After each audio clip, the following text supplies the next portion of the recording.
ইরানের দেখানো পথে কি হাঁটছে এশিয়ার দেশ ইন্দোনেশিয়া? হরমুজ প্রণালী নিয়ে ইরানের সিদ্ধান্তই কি উৎসাহ জুগিয়েছে ইন্দোনেশিয়াকে? দর্শক, বিশ্বের অন্যতম গুরুত্বপূর্ণ নৌপথ মালাক্কা প্রণালী দিয়ে জাহাজ চলাচলের টোল আরোপের সম্ভাবনা নিয়ে আলোচনা শুরু করেছে ইন্দোনেশিয়া। দেশটির প্রেসিডেন্ট প্রাবো সুবিয়ান্তো সম্প্রতি মন্ত্রিসভার বৈঠকে এই ইঙ্গিত দেন। গত ৮ এপ্রিল অনুষ্ঠিত এক বৈঠকে তিনি বলেন, হরমুজ প্রণালী যেমন বিশ্বের জ্বালানি বাজারে বড় প্রভাব ফেলে, তেমনি ইন্দোনেশিয়ার প্রণালীগুলো পূর্ব এশিয়ার প্রায় ৭০% জ্বালানি ও বাণিজ্যের প্রবাহ নিয়ন্ত্রণ করে। এরপর ২২ এপ্রিল এক সম্মেলনে ইন্দোনেশিয়ার অর্থমন্ত্রী পুরবায়া ইউধি সাদেওয়া বলেন, মালাক্কা প্রণালী দিয়ে জাহাজ চলাচলের জন্য কোনো ফি নেওয়া হয় না, যা নিয়ে প্রশ্ন তোলা যেতে পারে। ইঙ্গিতপূর্ণভাবে তিনি বলেন, হরমুজ প্রণালীর মতো যদি এখানেও ফি নেওয়া যেত, তবে একটি কথা ছোট্ট করে জানিয়ে দিতে চাই দর্শক, ইন্দোনেশিয়া একতরফাভাবে সিদ্ধান্ত নিলে আন্তর্জাতিক চাপ আসবে। তাই সম্ভবত আঞ্চলিক বা আন্তর্জাতিক আলোচনার মাধ্যমে কোনো সমাধান খোঁজা হতে পারে।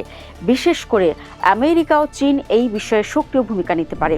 আর ইন্দোনেশিয়া যদি সত্যি মালাক্কা প্রণালীতে টোল বসানোর পথে এগোয়, তাহলে তা শুধু একটি আঞ্চলিক সিদ্ধান্ত থাকবে না, বরং বৈশ্বিক বাণিজ্য, জ্বালানি সরবরাহ এবং ভূ রাজনীতিতে বড় ধরনের প্রভাব ফেলতে পারে।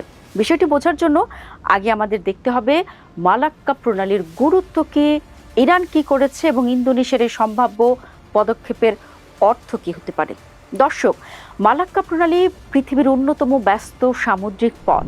এটি ভারত মহাসাগর ও প্রশান্ত মহাসাগরের মধ্যে সংযোগ তৈরি করে। প্রতিদিন হাজার হাজার জাহাজ এই পথ দিয়ে যাতায়াত করে, বিশেষ করে মধ্যপ্রাচ্য থেকে পূর্ব এশিয়ায় তেল ও গ্যাস পরিবহনের জন্য। বিশ্বের প্রায় 1/3 সামুদ্রিক বাণিজ্য এই প্রণালীর উপর নির্ভরশীল। চীন, জাপান, দক্ষিণ কোরিয়া এই বড় অর্থনীতিগুলোর জ্বালানি সরবরাহ অনেকটাই এই রুটের উপর নির্ভর করে। বিশ্লেষকদের মতে মালাক্কা প্রণালী বিশ্ব বাণিজ্যের জন্য অত্যন্ত গুরুত্বপূর্ণ। এই পথ বন্ধ হলে বৈশ্বিক সমুদ্র পথে প্রায় 21% বাণিজ্য বাধাগ্রস্ত হতে পারে এবং জাহাজগুলোকে অতিরিক্ত প্রায় 1200 কিলোমিটার পথ ঘুরে যেতে হবে।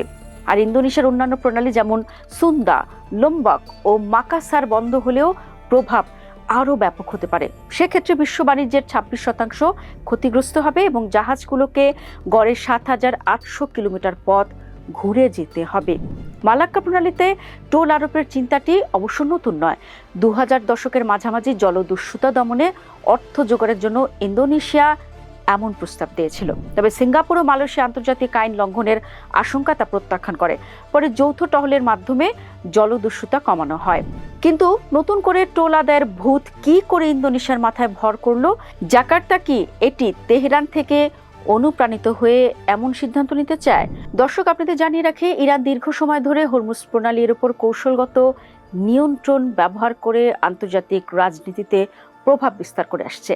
ইরানে আমেরিকা ও ইসরায়েলের হামলার পর এটি আগের চেয়ে আরও বেশি স্পষ্ট হয়েছে। দর্শক নিশ্চয়ই জানেন, হরমুজ প্রণালী দিয়ে বিশ্বের প্রায় 20% তেল পরিবহন হয়। ইরান সরাসরি টোল আরোপ না করলেও বিভিন্ন সময় উত্তেজনা সৃষ্টি, জাহাজ আটকে দেওয়া বা নিরাপত্তা ঝুঁকি তৈরি করে কার্যত এই পথকে একটি চাপের হাতিয়ার হিসেবে ব্যবহার করছে।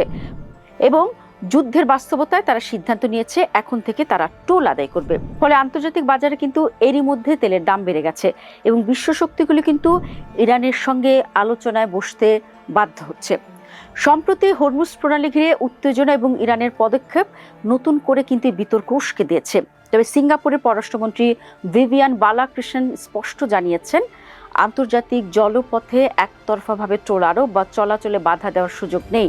ইন্দোনেশিয়ার পররাষ্ট্রমন্ত্রী সুগিওনেও জানিয়েছেন, আপাতত এ ধরনের কোনো পদক্ষেপ নেওয়ার অবস্থায় নেই তার দেশ।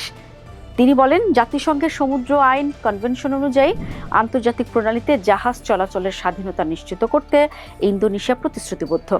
তবে টোল বসানোর বিষয়টি আপাতত আলোচনার টেবিল থেকে সরলেও বিশ্লেষকরা মনে করছেন বিষয়টি পুরোপুরি শেষ হয়ে যায়নি। ইরানের ড্রোন প্রযুক্তি ব্যবহার করে সমুদ্রপথ নিয়ন্ত্রণের কৌশল ইন্দোনেশিয়াকে অনুপ্রাণিত করতে পারে। বিশ্বজুড়ে যখন আন্তর্জাতিক আইনের কার্যকারিতা কমছে, তখন মালাক্কা প্রণালীর মতো গুরুত্বপূর্ণ পথে ইন্দোনেশিয়া কতদিন তার প্রতিশ্রুতি রক্ষা করে, সেটাই এখন দেখার বিষয়। সবশেষে বলা যায়, মালাক্কা প্রণালীতে টোল আরোপের চিন্তা শুধু একটি অর্থনৈতিক সিদ্ধান্ত নয়, এটি বৈশ্বিক শক্তির ভারসাম্য, আন্তর্জাতিক আইন এবং বাণিজ্য ব্যবস্থাকে নতুনভাবে ভাবতে বাধ্য করতে পারে। ইরানের অভিজ্ঞতা দেখিয়েছে একটি গুরুত্বপূর্ণ সমুদ্র পথ নিয়ন্ত্রণ মানে শুধু ভৌগোলিক সুবিধা নয়, এটি একটি শক্তিশালী রাজনৈতিক হাতিয়ারও। ইন্দোনেশিয়া যদি সেই পথে হাঁটে তাহলে দক্ষিণ পূর্ব এশিয়া হয়ে উঠতে পারে পরবর্তী বড় ভূ রাজনৈতিক প্রতিযোগিতার মঞ্চ।